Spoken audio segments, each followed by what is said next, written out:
जय गुरु जी संगत जी। मेरे YouTube चैनल में आपका स्वागत है। मेरा नाम नीता है। मेरे YouTube चैनल का नाम है शुक्राना गुरु जी विथ नीता। दिव्य आभा का सत्संग। जय गुरु जी, शुक्राना गुरु जी। 100 वर्ष पश्चात मीठा जल। इन 12 वर्षों से अधिक समय में हमने अनेक दिव्य कृपा होती हुई देखी है। एक बार चंडीगढ़ के निकट दबकौरी गांव में हमने एक भूखंड लिया था। गुरुजी ने वहां ट्यूबवेल लगाकर सब्जियां उगाने के लिए कहा।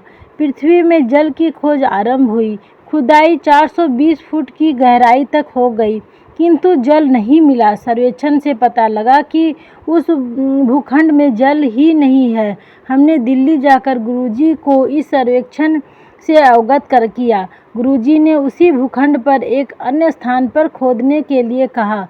वहां से इतना जल फूटकर बाहर आया कि पाइप टूटने को हो गए। आश्चर्यजनक रूप से वह मीठा था और उसमें से नीले कंकड़ निकल रहे थे। गुरुजी को धन्यवाद करने हम दिल्ली गए। उन्होंने कहा कि गुरु नानक देव ने जहां वह बैठे थे उसके निकट से जल निकाला था।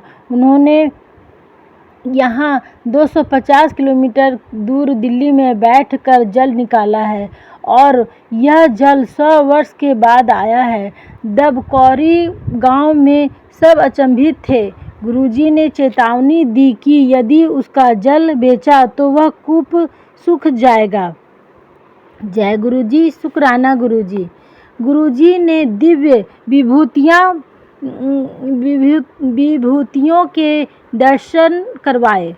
शेखो साहब अध्यात्म ज्ञान में दक्ष अपने बड़े भाई के साथ गुरुजी के दर्शन करने जलंधर आए।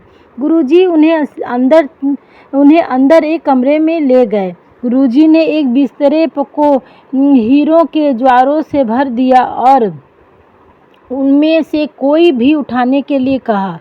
गुरुजी से उन्होंने इन भौतिक वस्तुओं से दूर रहने के लिए निवेदन की। फिर गुरुजी ने उनसे पूछा कि उन्हें क्या चाहिए। शेखों साहब ने उत्तर दिया कि वह गुरु नानक के दर्शन करना चाहते हैं। गुरुजी मुस्कुरा कर बाहर चले गए। 1.5 मास के पश्चात एक दिन शेखों साहब अपनी पहली मंजिल के कक्ष में समाधि में थे, जिसके दोनों द्वार अंदर से बंद थे। गुरुजी उनके समक्ष उपस्थित हुए, उनको समाधि से चेतनावस्था में लाए और गुरु नानक देव के दर्शन दिए। पूरे 45 मिनट तक वह एक सैया पर बैठे हुए उनके दर्शन करते रहे। वह उन्हें 10 सिख गुरुओं मीरा और कबीर के दर्शन करवा चुके हैं। मंदिरों और गुरुद्वारों में लगे हुए उनके चित्र उनके वास्तविक रूप से भिन्न हैं, ऐसा शेखों साहब कहते हैं। गुरुजी जीवन और मृत्यु नियंत्रित करते हैं। वह देवी देवताओं के दर्शन करवाते हैं और स्वयं को शिव रूप में दिखाते हैं। फिर वह कौन है? साक्षात परमात्मा। उन्होंने हमारे दुष्कर्मों की कर्माग्नि को नष्ट करने के लिए जन्म लिया है। फिर ऐसे एक गुरु की सेवा क्यों न करी जाए, जिनके बिना मन के द्वार नहीं खुल सकते हैं, क्योंकि किसी और के पास उसकी चाबी नहीं है। जय गुरुजी, शुक्राना गुरुजी। श्रीमती सुखी, चंडीगढ़। इन्हीं का सत्संग था। तो जय गुरुजी, शुक्राना गुरुजी।